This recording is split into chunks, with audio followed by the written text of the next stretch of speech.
They fled, those second hearts! Help me! Yes, my lord! Yes! Yes!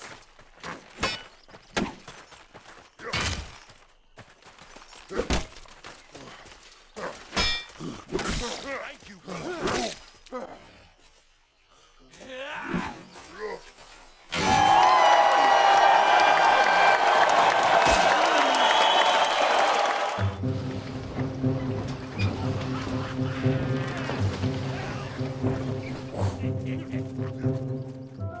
Hello and welcome to another episode of Combat Analysis of Chivalry Medieval Warfare, where we take a look at hostile engagements, analyze them, and talk about ways to improve our playstyle. My name is Berkus and I'm your host this evening. What you've currently got in front of you is a pickup game that took place in the middle of April this year. Every once in a while I end up partaking in these events, and this one in particular seemed like a good basis for another combat analysis video. To start things off, two captains, Warlock and Davasti, drafted two respective teams, which then battled it out in a kendo, the winner of which would decide what map he played for the two subsequent matches. There were 6 players on either side, and just to get their names out of the way, I was drafted into Warlock's team along with Setboy, Barak, Sani and Flan, who was role-playing as Intox. The opposing team consisted of Davasti, Diesel, Marvin, Reggie, Lava and Faud. I would have liked to analyze the kendo as well, but frankly there is no time for it. Just to brief you guys quickly, Barak beat Lava, then died to Marvin, who died to me. I went on to kill Faud, Davasti and blooded Reggie really well, before he ultimately knocked me down. Warlock finished off Reggie and killed their last man Diesel, and so we were off to Dark Forest, where we started on the attacking side. I've decided to focus solely on the first game in this episode, in which I played Spear the entire time. I apologize if that's not really your thing. We'll skip right past the very first fight, since it is very short and unengaging. So this is my second spawn of the game.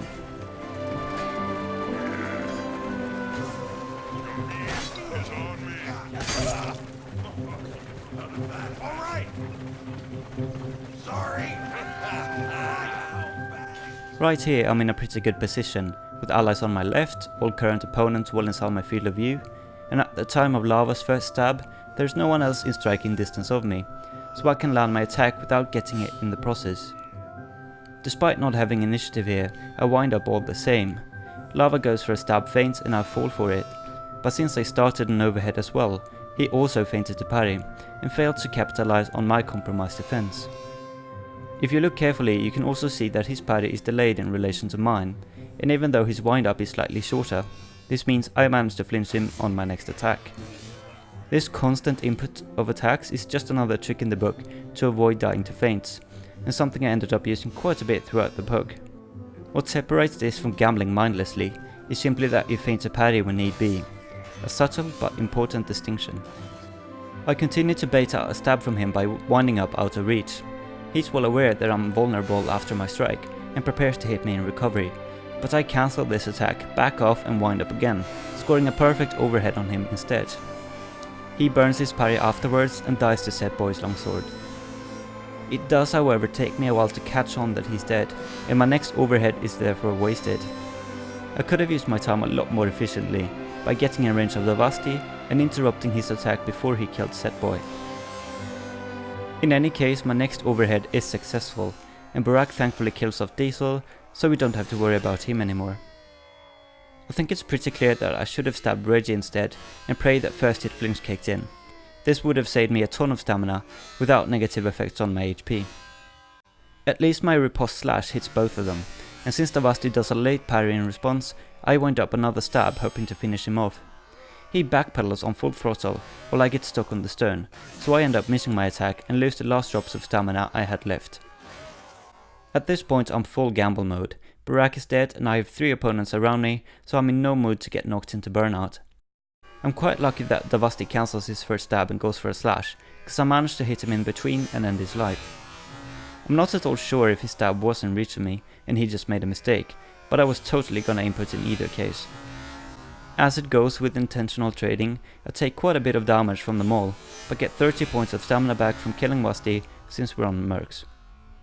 I'm imagining Reggie being a bit closer than he actually is after my parry, and end up missing my overhead target switch. I make one last attempt to smash his head in, but he parries successfully and I get stabbed in the ass by Fad.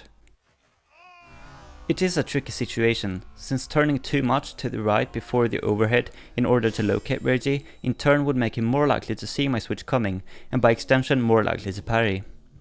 But in this case I actually had quite a bit of stamina left, and could have used this to my advantage.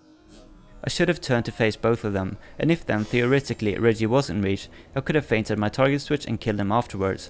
Or, as in the actual situation, I would have realized he was too far away, and could then have turned my overhead or feint towards Faud instead. Anything would have been better than missing completely.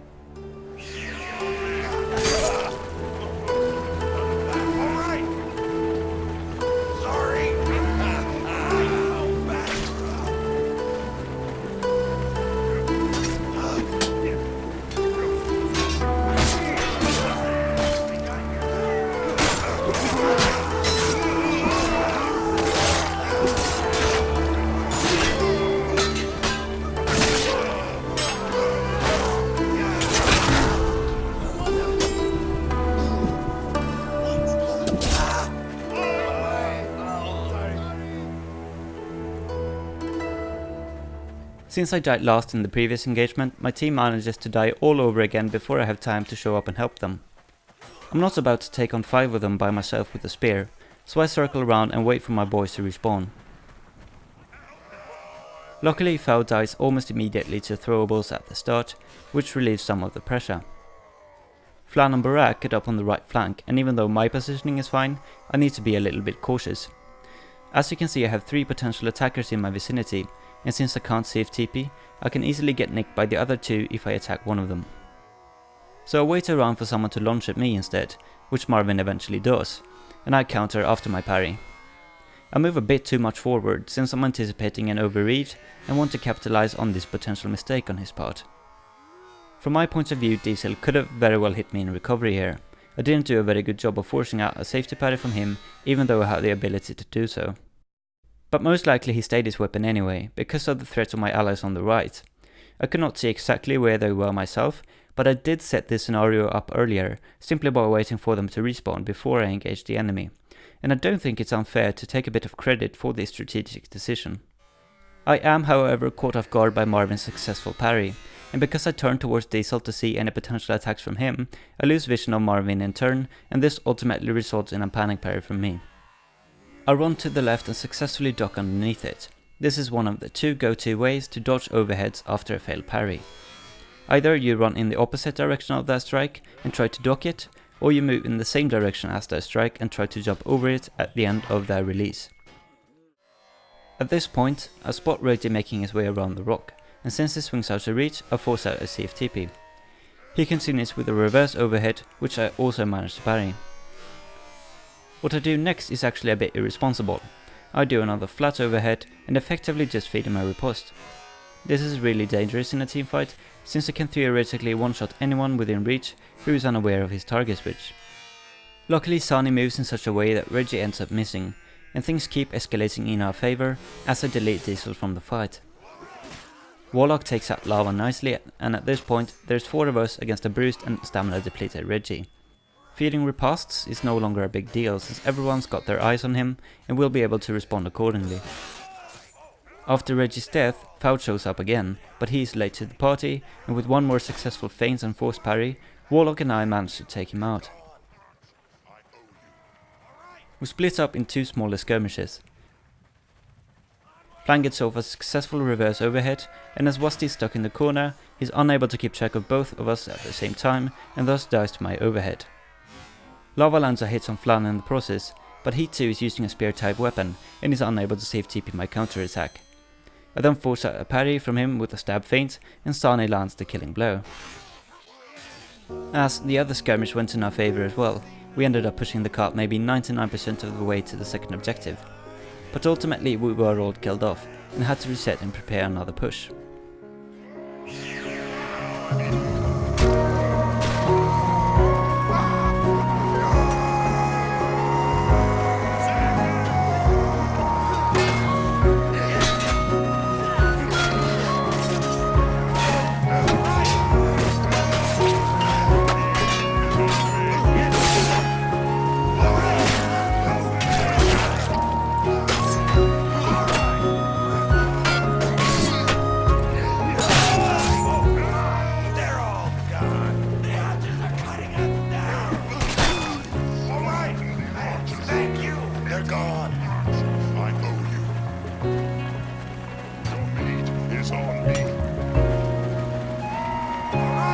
had to do a couple more runs after this one before we managed to secure the objective, but we aren't going to look at any of those, and will instead turn our attention towards the engagements that took place later on in the valley.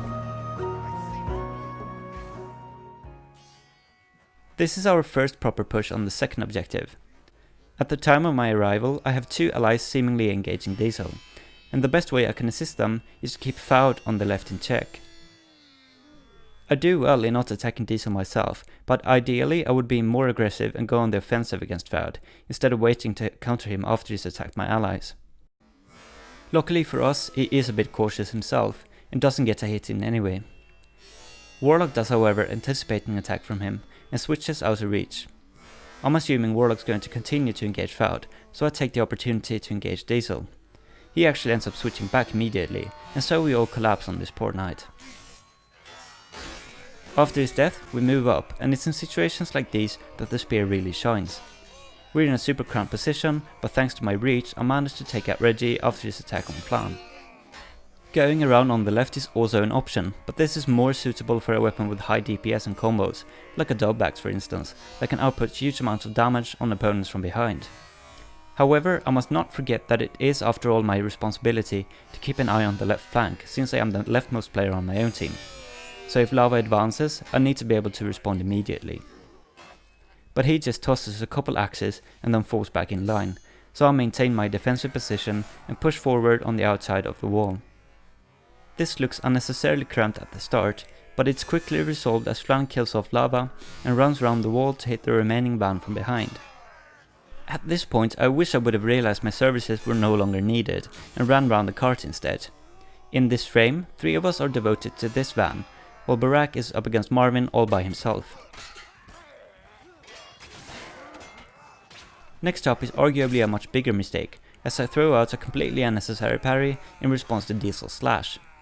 It's well out of reach and should have been capitalized on instead. Sani ends up dying as a direct result of my misplay, as I'm now unable to flinch Diesel before he lands the killing blow.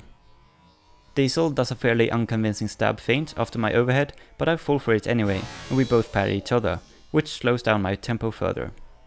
It is however not all for naught, as Warlock capitalizes on his parry recovery in my stead. With another successful feint and 2 more hits, Diesel dies, and we can finally turn our attention towards the man-at-arms.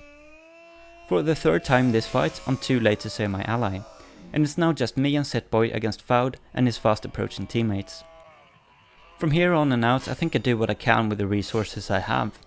I get off a good flinch on lava in the air, and a successful slash riposte on Musty, but at this point my stamina pool is practically empty. I get stabbed in the side, panic parry afterwards, and ultimately die to Faud.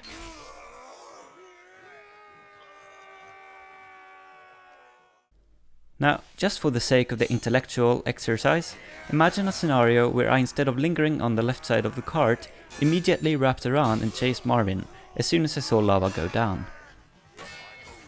Like I said before, I probably wouldn't get there in time to save Barak, as the time interval between lava and Barak's deaths is just about 3 seconds. But Marvin doesn't only kill Barak in this fight, he gets Flan as well. And there is a delay of about 4.8 seconds from lava's death to Flan's. Thankfully Marvin kills him from about the same geographical location as he killed Barak, which gives me more time to catch up to him. After reconstructing the scene and doing a few test runs, I arrived at the conclusion that it would take 3 to 3.5 seconds at most from my starting position to full overhead release at Marvin's position, assuming no one would adjust their positions in relation to my new hypothetical one. Obviously keeping Flan alive a tad longer brings with it a whole bunch of benefits, but it doesn't end there.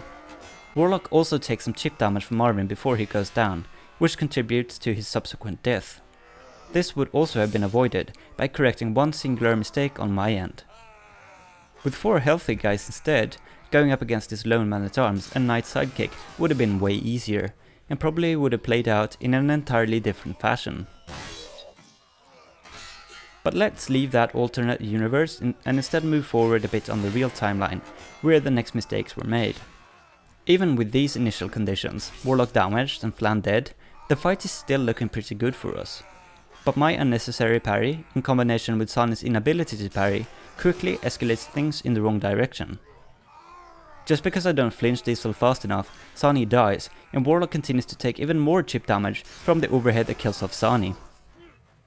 We do kill Diesel eventually, but by now Warlock is low enough to die from one singular broadsword stab, leaving just me and Setboy against the incoming swarm of Agathians. Even by correcting just one or two things I did, and assuming everyone else played the exact same, this fight could have been flipped on its head completely. Civ is like a flowchart of infinite size, where even the tiniest action rips the world apart and creates an entirely new universe with its own unique timeline. I suppose that's what makes the game so interesting. There are no small mistakes in chivalry, only huge ones that are then capitalized on to a smaller or greater extent. And the trick is just to make as few as possible.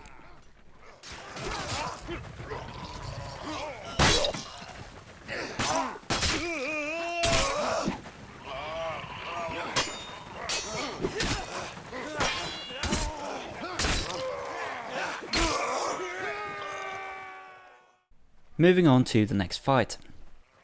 I arrived quite late to the party. In any case, I get off a good first overhead and proceed to fall for a stab feint. The next one I do however manage to read, and I get off a nice riposte on him afterwards. Faud backs off far enough that I feel comfortable going for a switch.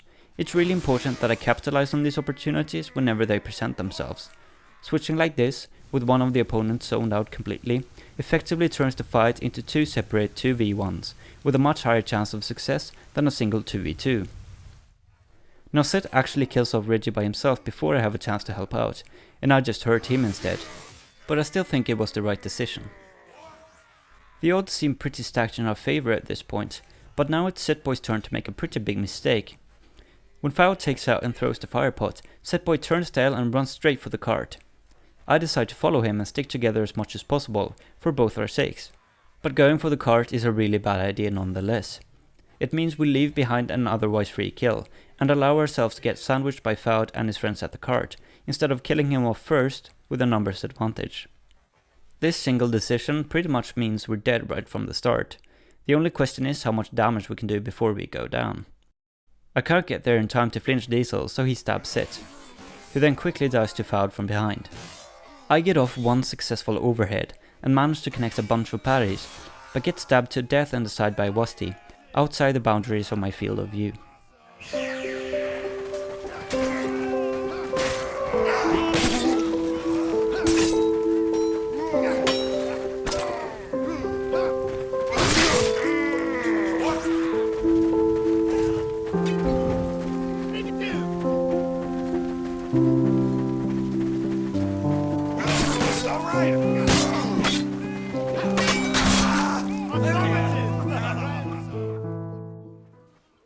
On the next spawn I again arrive a little bit late and have to deal with a rather tricky situation. I think I started off in quite a terrible fashion. I should have feinted the first overhead and made sure I start dealing damage very early on. There's no reason to try to outplay solely their stamina in a 1v2. Furthermore, it's a really bad idea to get this close to the building. I'm just placing myself in a corner where my movement will be restricted and they can land attacks and kicks more easily. The slash riposte is very important, as this is the best way to flinch and force out feint parries from my opponents. Because Wasti's overhead misses, I'm forced to tank the Sword of War stab. After parrying Wasti's stab, I do a micro stab feint before I parry Diesel as well, and because I pay so much attention to this, I forget to riposte after the parry. This is really bad, as it means I have to keep on parrying their attacks until I get the initiative again. Interestingly, Diesel actually falls for my stab feint and goes into a parry afterwards. He then panics again when I turn back towards him, so even though I panic parry myself, neither of them can capitalize on it. But the tense situation is put to an end as I failed to parry Wasti's final overhead. I was a bit surprised it didn't work, but I suspect he dragged it around me somehow. So, the spear obviously has some issues dealing with 1v2s. There are no combos, and maybe more importantly, there are no reverses. So your opponents have to be in line in order for you to hit both of them at the same time.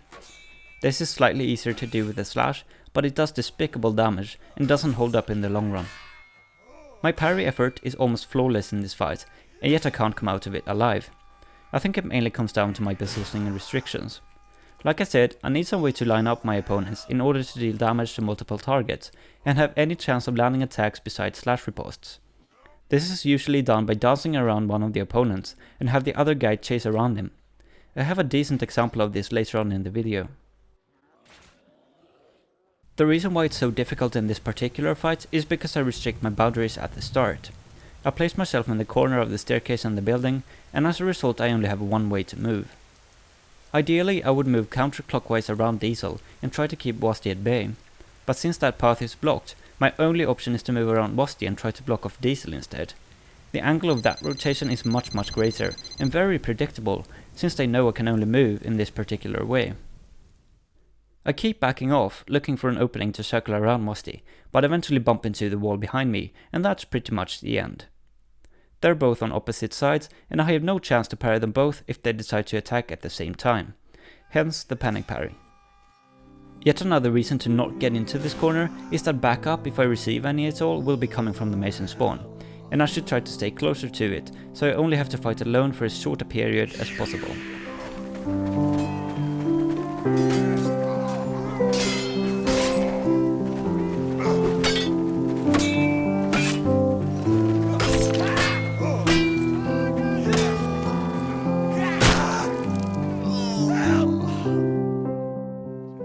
Let's move on to the next fight. It's quite a big one. I decide to help Setboy and clean up the backline before we move further in.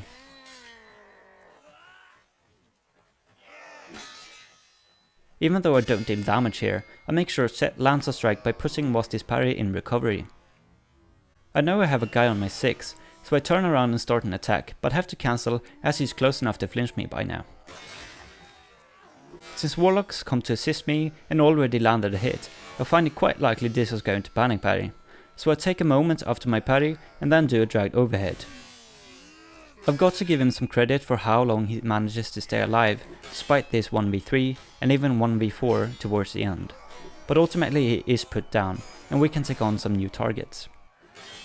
I do well in dodging Lava's Zweihander, but should have done it with less of a margin, so that I could connect with my overhead afterwards. Here I make a huge mistake by allowing Lava to score a free kill on Warlock. Well, it's not completely free because I do land hits in recovery, but I definitely could have prevented this death from happening. I spend way too much time lingering behind, scouring the field, when I should instead quickly realize the danger of having Lava on the left while my team is busy dealing with Reggie. I should be way more aggressive with Lava, right from the start. I failed to realize he gets off a riposte and take an unnecessary stab before he's ultimately put down by Sani.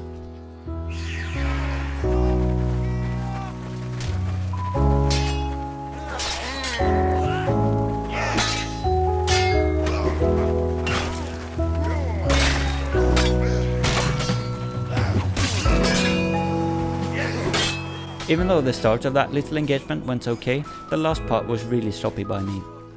But of course we do end up killing them all, and manage to push the card even further. We continue to win yet another skirmish by the entrance to the Cistern and complete the objective, but I'm gonna have to skip past that fight due to time limitations. Well inside the Cistern, we look towards the cranks, where the next engagement is about to take place. I spot 3 Agathians already at the objective, and I'm forced to hover a bit before closing in. I'll need at least one teammate with me to have any realistic chance of killing them all. I get both Sani and Setboy with me, and things start looking real bright when Foul bails on his teammates and jumps a level down. This leaves Diesel pretty much alone with the 3 of us. That is, until Wasti and Marvin show up anyway. The thought of fainting into Wasti's combo is nice, but again I wait too long to make sure he doesn't just gamble me, and my next attack is a bit too late to reliably hit me in parry recovery. So I feint a second time, an adequate but costly solution. Normally adequate, I should say, as I backpedal way too much while he gets knocked back by Sani's stab, and I end up missing completely. Funnily enough, his stab most likely would have done damage as well if I hadn't forced out Wasti's parry there. I think running down and around the pillar is a mistake. Taking care of Marvin is the right call, but he's already out in the open before I get down, and I should just attack him from the front. This time I'm happy to say I correct my mistake in time and flinch him before he lands a hit on Sani. I am well aware that Setboy dies in the process, and it is possible that I could have stopped that from happening by attacking Musty instead. But these were just two separate and seemingly identical 1v1s, and it was frankly impossible to say which one of them was gonna go south. Our momentum slows down a bit as Sonny hits the ground and goes into recovery, while Marvin parries successfully and riposts onto him. My reaction is slow, and even though I could have parried after my stab, I don't, and so Wusty gets to continue his combo. I'm pretty sure I would have died here if he had not hit the pillar with a reverse. I was not expecting it and also had my parry in recovery. But on his next stab, I get off a successful slash riposte, while Sonny does a good switch and hits him from behind. Now it's all about flinching the people behind Sonny, and I think I do a decent job of that. I still want to stay out of reach of lava stab, so I can't quite reach Marvin, even though that would have been ideal of course.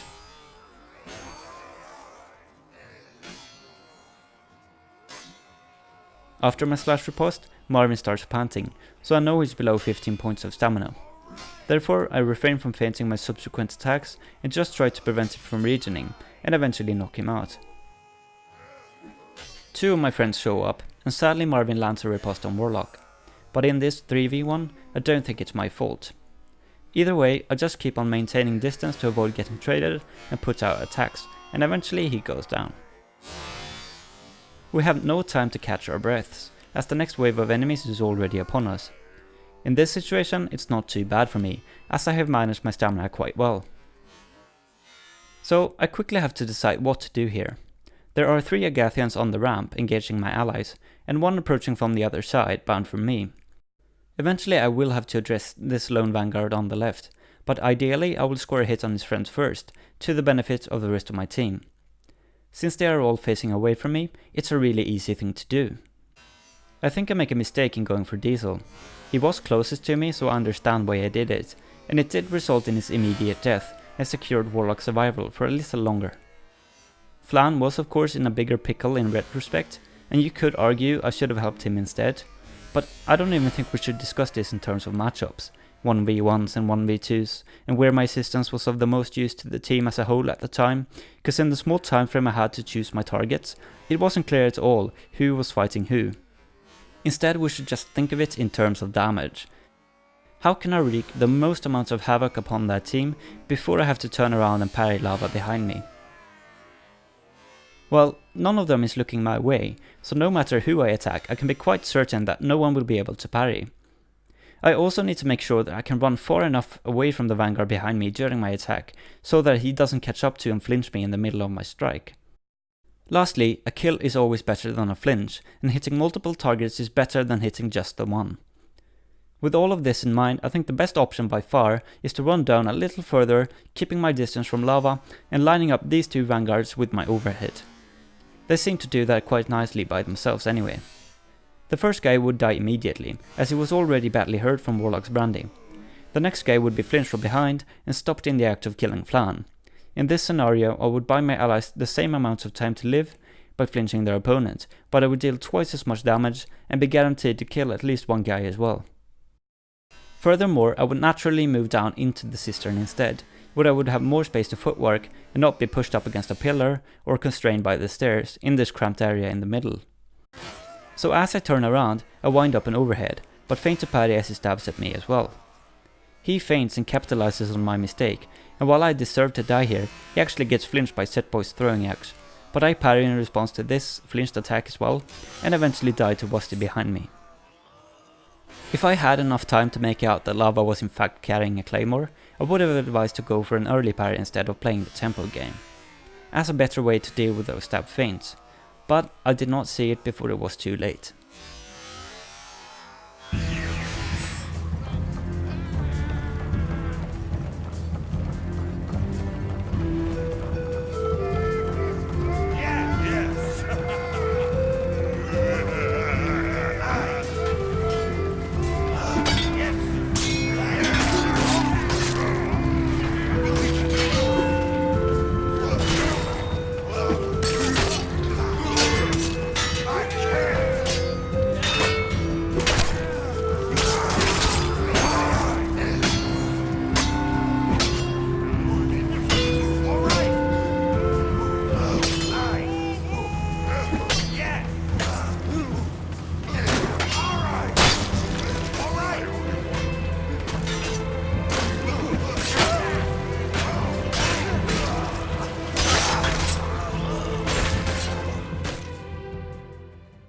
We've arrived at the fight I was referring to earlier, on the subject of dancing around opponents in order to stay away from their allies, and alleviate room for counterplays.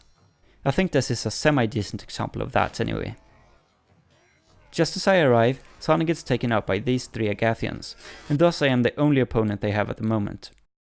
So it may seem tempting to go for the Vanna on the left, who's clearly low on HP and a relatively easy pick-off, but I think I make the right decision here by just stabbing his friend by the ramp instead. See, if I go on the left of this pillar in order to stab him in the back, even if I manage to kill him, I've now put myself in a corner with 2 more opponents to go. It is really important that I have a lot of space to work with, so that's why I go for this guy, and make sure to back off after the successful hit to get out of recovery and keep on outputting attacks. As you can see, I have quite a good flow at the start, as Reggie swings well out of reach and also neglects comboing, not because he's dumb, but because he's completely empty on stamina. So he goes into recovery and I feint aggressively into it, which is usually very effective as people will just spam R&B in this case, in hope of getting the parry up in time. This proves useful once again and he takes a bunch of damage. Reggie backs off to regen and now it's Lava's turn to make another lunge at me.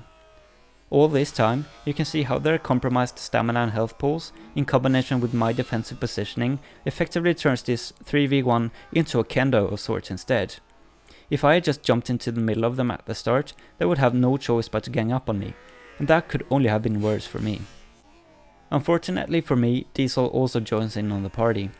The parry I throw out in response to Lava's jump stab could have been a harmless mistake, but instead results in bigger consequences and a loss of HP due to this new opponent.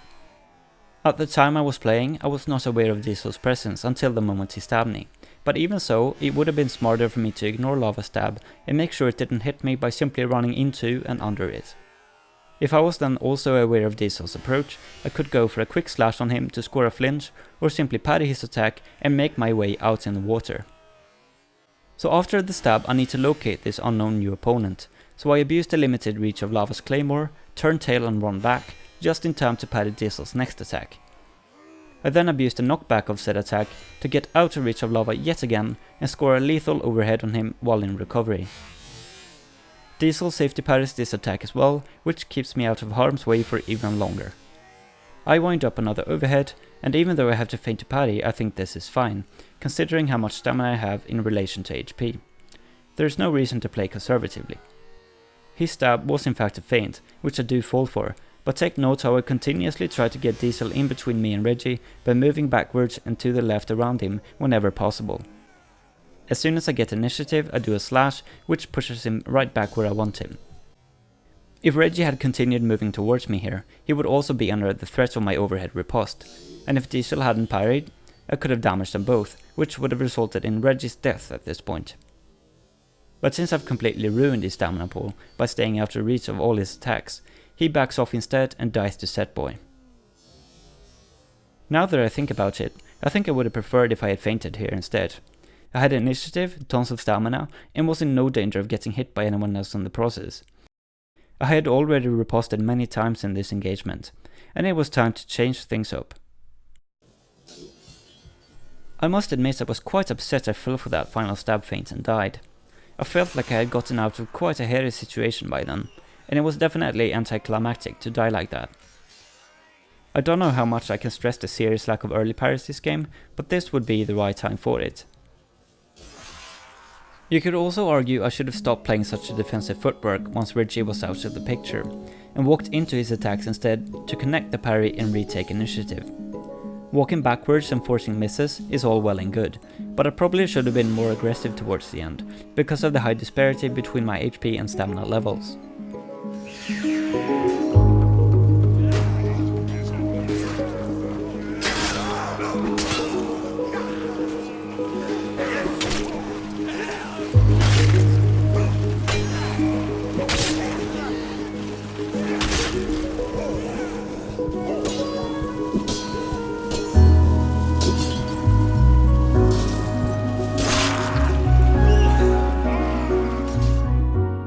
Seconds after my death, my team manages to complete the objective, and so we move on to the fourth and final stage of the map.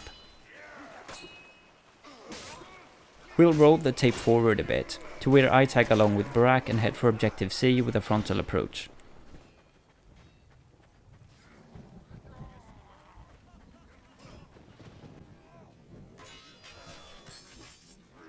I think I started off quite nicely, scoring a flinch on Diesel as he switches from Barak to me. And I continue to abuse my high range with my next overhead riposte. I'm really expecting him to parry in response to Warlock's bandy, but he says fuck it and just reverses me right in the face. So my plan of just pumping attacks goes down the drain and I have to feint to parry. Diesel is quick on the reaction and manages to parry my LMB riposte. But he does get knocked out as a result, and of course I want to take this opportunity to finish him off. Reggie's stab switch scares me enough that I go into a feint to parry again, and he doesn't just save Diesel like this, he also manages to kill off Warlock. Overall very nicely done by him. I still have one teammate left at the scene, hammering away at the barricade, and making an attempt to help him out as Diesel closes in on him.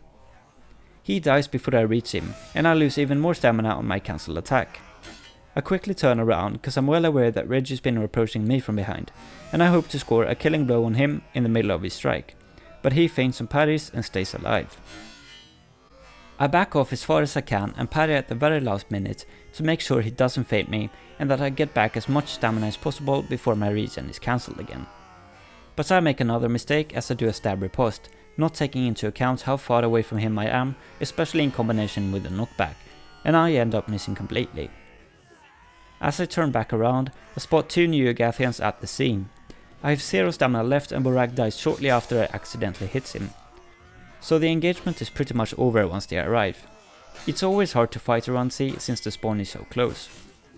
The only real question is how many attacks we can land on the fortification before we die. And in that regard I think we did fairly okay. While Warlock and I were fighting the defenders, Barak was having a way at it, and he kept on going up until the very end. I still think running after Diesel was the correct choice. It was not clear at all at the time if Barak was gonna be able to handle him by himself, and having me collapse on him from behind could have been hugely beneficial. But just to go over some optimizations, I think the first mistake I make that is worth talking about is my eagerness to kill Diesel after knocking him out.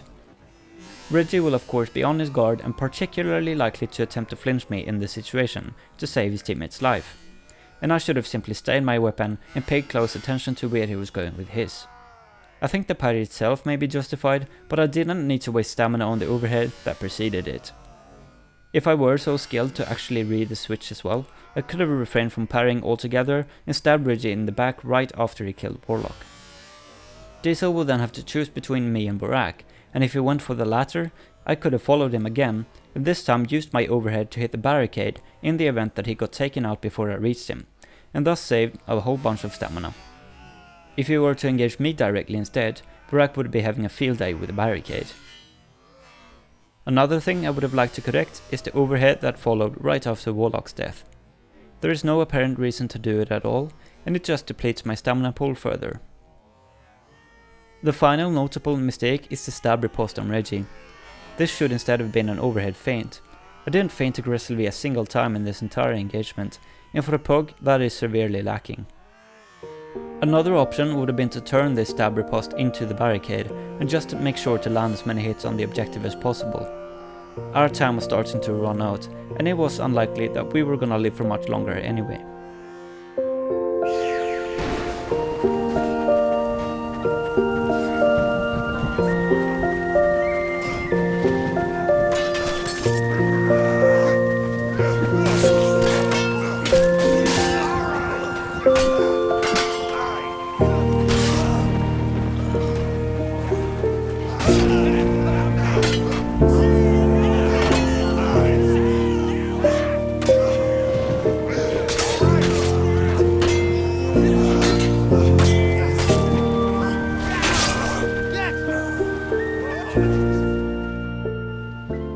In this fight I arrive just as I kill off the last one of my friends, and I seem to be going up alone against 2 or 3 opponents. So I decide to run back onto the fallen tree and engage them from there. It acts as a choke point and basically guarantees I won't be surrounded. Lava is the first man to accept the challenge.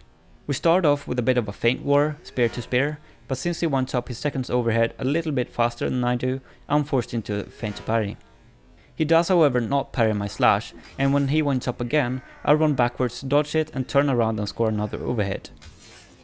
At this point he is badly hurt, and I try to finish him off quickly with a slash feint. While the feint is successful, the subsequent slash is not, as he ducks underneath it. We proceed to clash back and forth for a bit, and he eventually goes for a feint. This is not successful, and he starts to run low on stamina. From this point onward, I'm no longer worried about getting kicked down or feinted, so to prevent any potential gamble attempts, I just do normal attacks until he's knocked out. Wasti goes in hard with the stab feint, and I suffer the consequences. After connecting the parry, I manage to push him quite far away, and in the same instance I receive backup from both Warlock and Flan. While things may have looked grim a second ago, the rest of this fight should be quite a breeze. I get some stamina back and go in with an aggressive feint, which ultimately leads to his demise. From here, Warlock goes and clears out Objective A, Flan takes out B, and I get back some of my health before the next battle ensues. I will have you guys know that this is pretty much the last fight we're going to look at. Wasti is the first guy to show up, and so he engages both me and Warlock. But after the first clash, he gets knocked back very far, and Warlock is now occupied with other Agathians up the hill. Wasti uses up a lot of stamina on aggressive feints on me. At some point I decide to break into it, but he punishes my first feint with a reverse, and so I lose quite a bit of stamina myself as well. In the meantime, Warlock gets killed by lava behind our backs, but while this could have developed into a scary situation, I'm saved by a legendary Ouse parry, which was originally intended for Wasti's flinched overhead. I turn around with a wound up overhead, feint it and force out a feinted parry from lava. I do not capitalize on this attack as maybe I should have, but since he winds up yet again after the parry, he is forced to feint to parry again when I follow through with my overhead. I then switch targets with this overhead and flinch Reggie in the act of stabbing Setboy in the back. So far, so good. At this point, it's practically impossible to make sure that Setboy stays alive. I need to stay out of reach of the spear, as he, during the wind up, has the possibility to turn into both me and Setboy, whoever he feels is the better target. I end up out of reach on my next overhead and have to feint it. Ideally, I would have gotten closer to lava first and made sure it landed for the sake of my stamina. Next up, I desperately trade a lot of HP in exchange for Wasti's life. In a lot of ways this is good for me, as I decrease the amount of potential attackers and only can hope for so much in a 1v3, not to mention the 30 points of stamina I get back. The alternative would have been to target switch yet again on flinch lava. Wasti was out of reach anyway, and I would have been able to do it without repercussions. But it is possible that I would later get outstammed or simply overwhelmed with so many opponents left, as lava was still 2 hits away from dying. So ultimately I guess I made the right call, even though it wasn't completely clean. Here I fall for a stab feint, but I manage to dodge his subsequent attack by moving forward. I quickly decide to take this opportunity to end Reggie's life, and thanks to yet another stamina refund, I'm back to full again. I think I was hoping to hit lava in recovery here, but sadly it was a bit too late. It's also quite sad that he accidentally hits the wall, cause I would have loved to connect that parry and retake initiative. I have tons of stamina and only need an opportunity to utilize it. I'm not very good at reading feints in this fight, but my substitute dodges are on point. I finally score an actual hit on him, and with that he too is 1 hit away from dying, albeit with a smaller variety of attacks. He has also wasted a lot of stamina throughout the fight, and in this moment almost appears to have given up. I feel like I've already won, and try to style on him with a stab feint. This is a horrible attempt, and he does not fall for it. After he connects the parry on my next stab, he does an excessive overhead drag, which bypasses my parry and puts me in the ground. I had so much stamina in the end, the least I could have done was to feint the second stab. At that point I was much closer and much more likely to fool him. The first one was just too far away, not good at all. Such an inefficient use of a superior stamina pool. But I suppose it wouldn't be a Burkus video if everything just worked out as it should.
long after, we ran down the hill behind their spawn and cleared out the last remaining objective. I'm not gonna analyze this part because, well, I'm too damn lazy, but I'll show it to you guys anyway.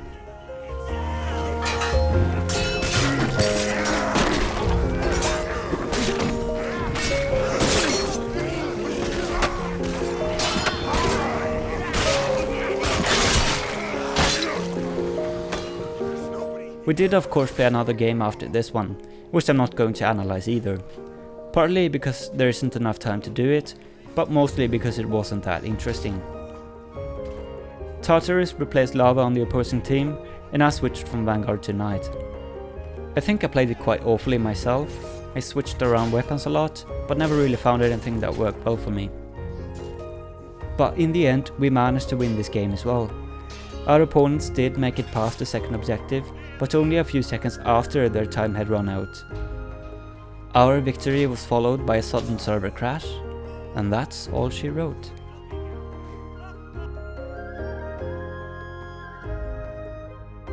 Thank you very much for watching this episode and season finale of Combat Analysis of Chivalry Medieval Warfare. I hope you enjoyed and where possible even learned something. I also want to give a huge thanks to Vindsvept and Adrian Von Ziegler for their continuous supply of excellent soundtracks I'm able to use in my videos. It just wouldn't be the same without them. Don't forget to subscribe if you'd like to see more videos of this nature, and if not, maybe we'll just meet on the battlefield instead. That is where the real magic happens after all. Alright, Burkus out.